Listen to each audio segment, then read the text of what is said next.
6-week gestation is scheduled for a routine ultrasound prior to an amniocentesis. amniocentesis एक process होता है, उससे पहले 36 वीक पे एक पेशेंट के लिए अल्ट्रासाउंड पहले प्लान किया गया है.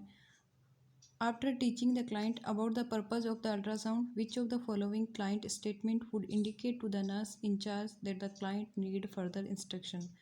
क्वेश्चन ये बोल रहा है कि एमनियोसेंटेसिस से पहले यूएसजी करवाना है, पेशेंट को टीच कर दिया है. उसके बाद ऐसा कौन सा स्टेटमेंट होगा जो पेशेंट बोलेगा तो हमें इंडिकेट करेगा कि पेशेंट को समझ नहीं आया है क्या प्रोसीजर करना है.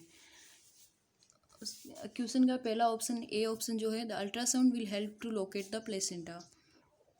सेकेंड ऑप्शन है, the ultrasound identify blood flow through the umbilical cord. Third option है, the test will determine where to insert the needle.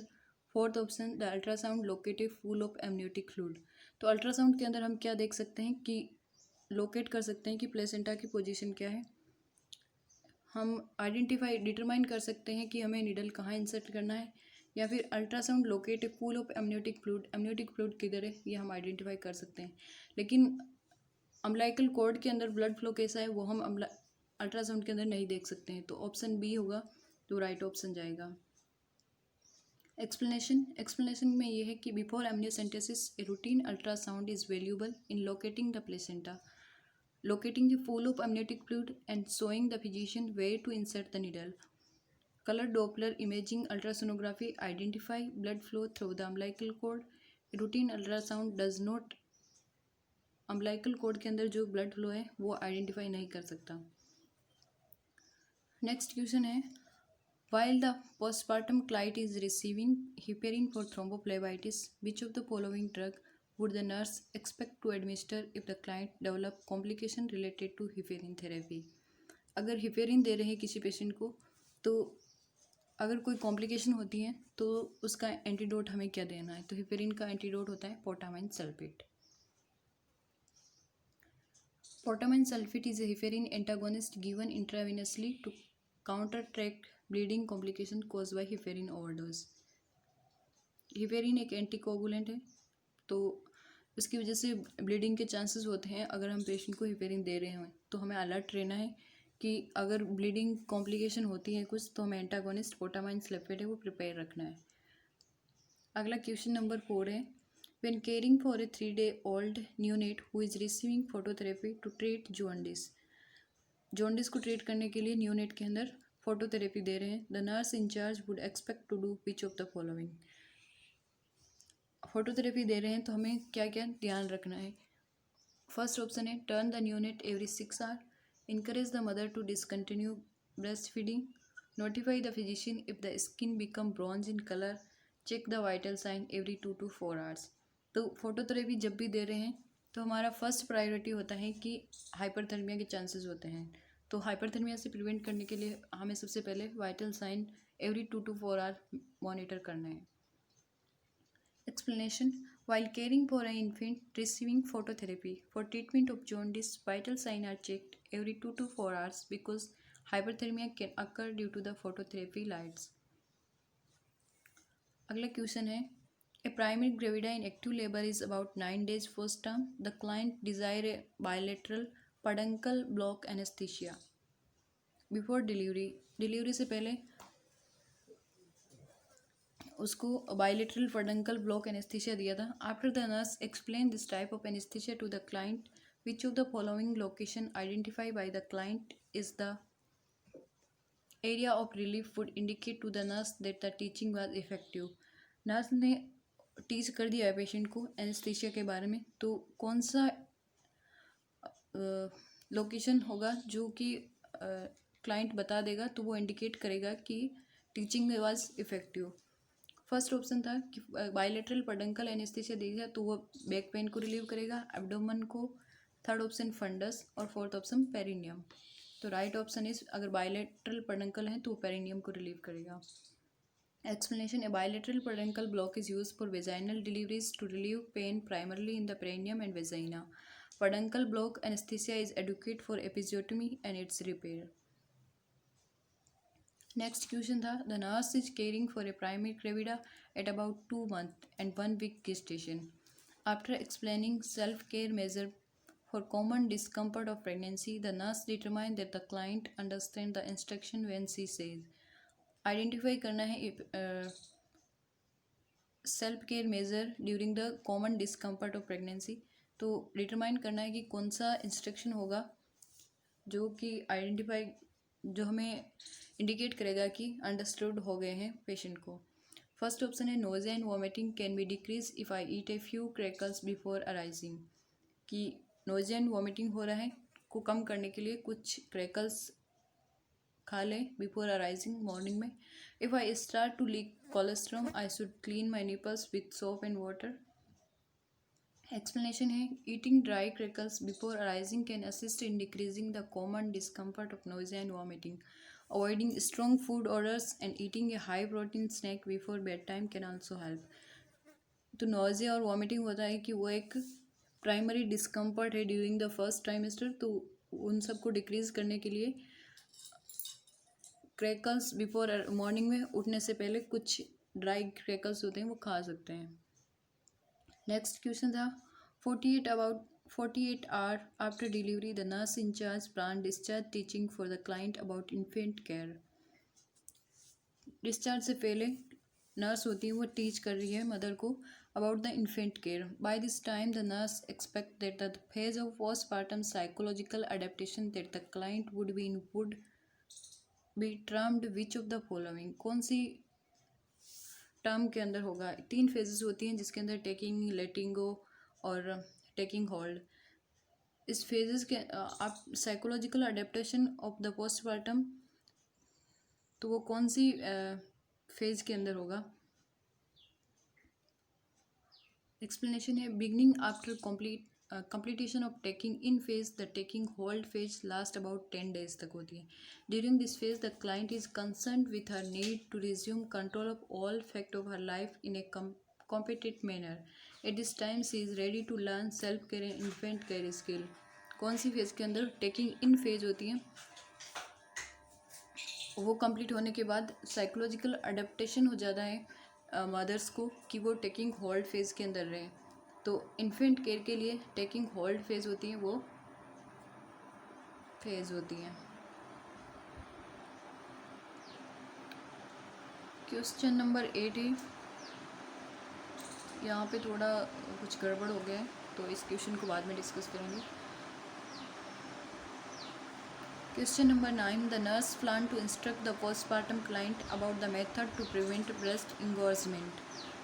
Which of the following measure would the nurse indicate in the teaching plan? First option, feeding the neonate a maximum of 5 minutes per side on the first day. Warning a supportive breastfeed with nipple shields. Breastfeeding the neonate at frequent interval, decreasing fluid intake for the first 24 to 48 hours. तो इंगोर्जमेंट से prevent करने के लिए frequently breast feed करवाना है. Prevention of breast engorgement is key. The best technique is to empty the breast regularly with feeding. Engorgement is less likely when the mother and neonate are together, as in single room maternity care continue rooming in, because nursing can be done conventionally to meet the neonates and mother's need.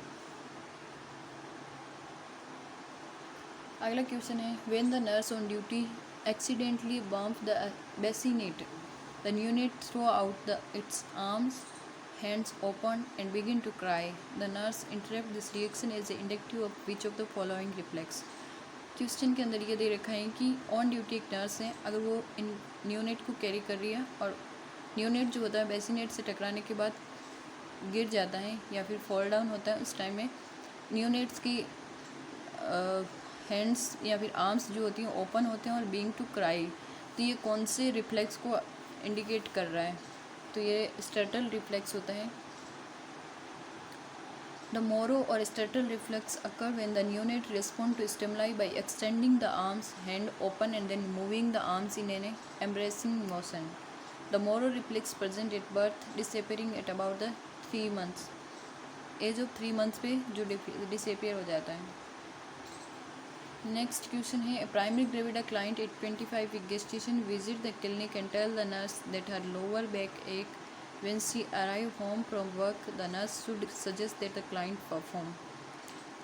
25 week primary gravida female है जो कि nurse को बोल रही है कि उसको lower back pain होता है अगर वो घर आती हैं काम करके, तो उसे क्या सजेस्ट करेगी nurse? Tailor sitting, leg lifting, shoulder circling या squatting exercise.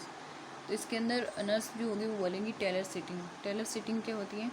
Taylor sitting is an excellent exercise that help to strengthen the clients back muscles and also prepare the client for the process of labour.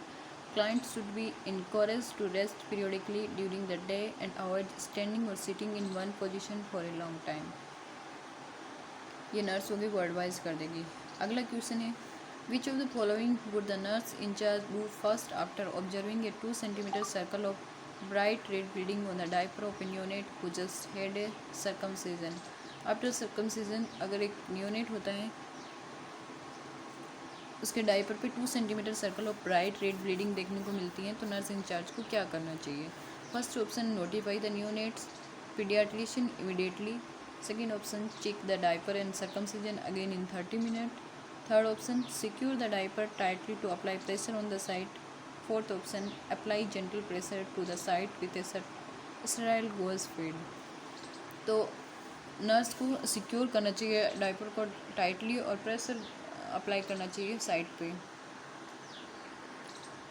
Option है, if bleeding occur after circumcision the nurse should first apply gently pressure on the area with sterile gauze. Bleeding is not common but require attention when it occur.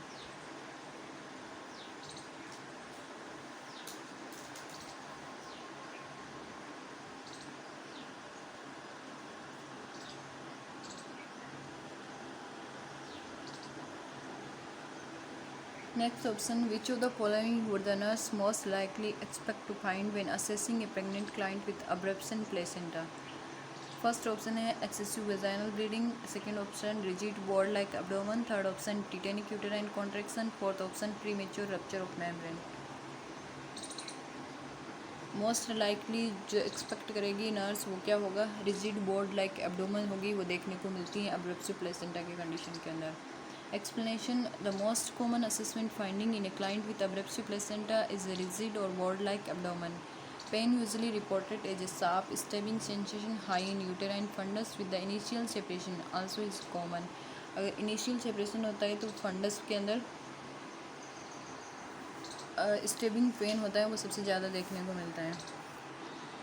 Next question, while the client is in active labor with the twin and the cervix is 5 cm dilate, the nurse observe contraction occurring at rate of every 7 to 8 minutes in a 30-minute period. Which of the following would be the nurse most appropriate action?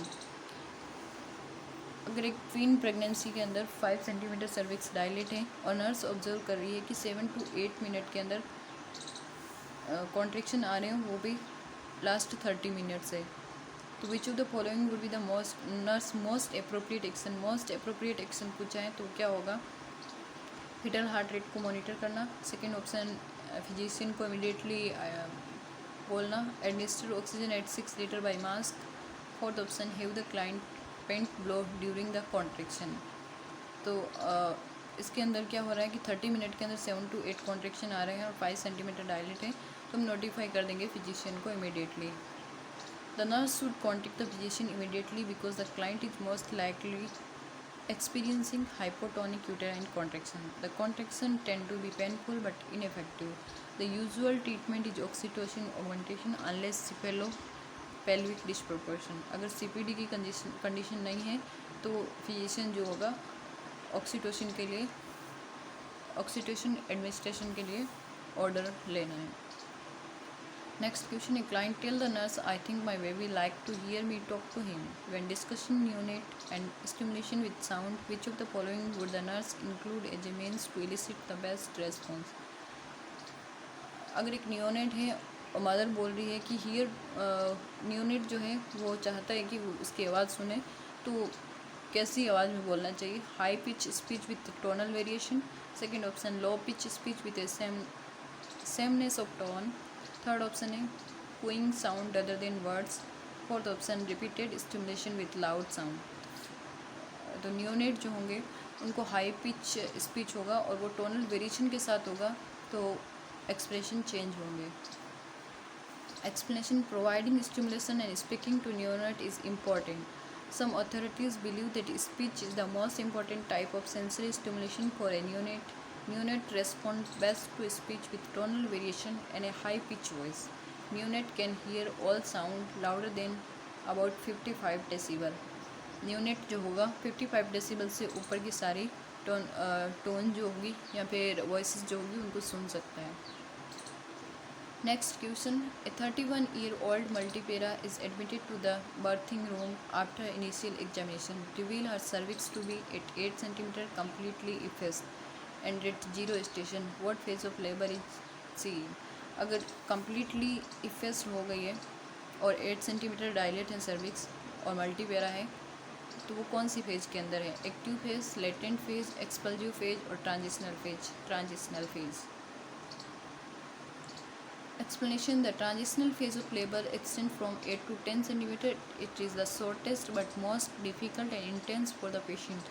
The latent phase extends from 0 to 3 cm. It is mild in nature. The active phase extends from 4 to 7 cm. It is moderate for the patient, and the expulsive phase begins immediately after the birth and ends with the separation and expulsion of the placenta. अगला question है, a pregnant patient asked the nurse if she can take castor oil for her constipation. How should the nurse respond? एक pregnant female है जो कि custard oil intake के लिए पूछ रही है फॉर द कॉन्स्टिपेशन, तो नर्स को क्या रेस्पॉन्ड करना है? First option yes it's produce no adverse effect. Second option no it can initiate premature uterine contraction. Third option no it can promote sodium retention. Fourth option no it can lead to increase absorption of fat soluble vitamin. तो castor oil जो होता है कि वो premature uterine contraction start करवा सकता है constipation को प्रिवेंट करने के साथ साथ, तो नर्स को नो बोलना है, no it can initiate premature uterine contraction. Explanation: castor oil can initiate premature uterine contraction in pregnant women. It also can produce other adverse effects, but it does not promote sodium retention. Castor oil is not known to increase absorption of fat-soluble vitamin. Although laxative in general may decrease the absorption of intestinal motility is increased. Question number 18. A patient in her 14th week of pregnancy has presented with abdominal cramping and vaginal bleeding for the past 8 hours. She has passed several cloths. What is the primary nursing diagnosis for the patient? First option कि patient का nursing diagnose बताना है, तो knowledge deficit है, fluid volume deficit है या anticipatory ग्रेविंग हो रही है। Last option pen. तो नर्सिंग डायग्नोज हमें बताना है, तो ब्लीडिंग हो रही है तो ब्लीडिंग की वजह से ब्लड लॉस हो रहा है और फ्लूइड वॉल्यूम डेफिसिट हो सकती है, तो nursing diagnose fluid volume deficit. If bleeding and clots are excessive the patient may become hypovolemic. Pad count should be initiated. Although the other diagnoses are applicable to this patient, they are not the primary diagnosis. Primary diagnosis जो होगा वो fluid volume deficit होगा। Next question: immediately after a delivery, the nurse midwife assists the neonate's head for sign of molding. Which एक factor determine the type of molding? Molding को कौन सा factor होगा वो identify करेगा। First option है fetal body flexion और extension. Second option maternal age, body frame and weight. Third option maternal and paternal ethnic background. Fourth option maternal parity and gravidity. तो maternal parity और ग्रेविडिटी का कोई role नहीं होता और एथनिक बैकग्राउंड का भी कोई रोल नहीं होता है मोल्डिंग के अंदर। मोल्डिंग जो है वो फीटल बॉडी फ्लेक्शन और एक्सटेंशन पे डिपेंड करती है। Fetal attitude, the overall degree of body flexion और extension determine the type of moulding in the head in unit. Molding is not influenced by the maternal age, body frame, weight, parity and gravidity or by the maternal and paternal ethnic background. So right option is first. Next question number 20. For a patient in active labor, the nurse midwife planned to use an internal electronic fetal monitoring. Active labour के अंदर एक female है और ये हमें यहाँ पे internal electronic fetal monitoring use करना है. What must occur before the internal electronic fetal monitoring can be applied. अगर internally electronic fetal monitoring use करना है तो उसके लिए क्या होना ज़रूरी है. The membrane must rupture, the fetus must be at zero station, the cervix must be dilated fully, और last option the patient must receive anaesthesia. तो electronic fetal membrane fetal monitoring जो होता है उसके लिए मेम्ब्रेन का रप्चर होना बहुत ज़रूरी है. The must rupture membranes. Explanation: the internal electronic fetal monitoring can be applied only after the patient's membrane have ruptured, when the fetus is at least at the -1 station, and when the cervix is dilated at least 2 cm. Though the patient may receive anesthesia, it is not required before application of an internal electronic fetal monitoring device. Thank you.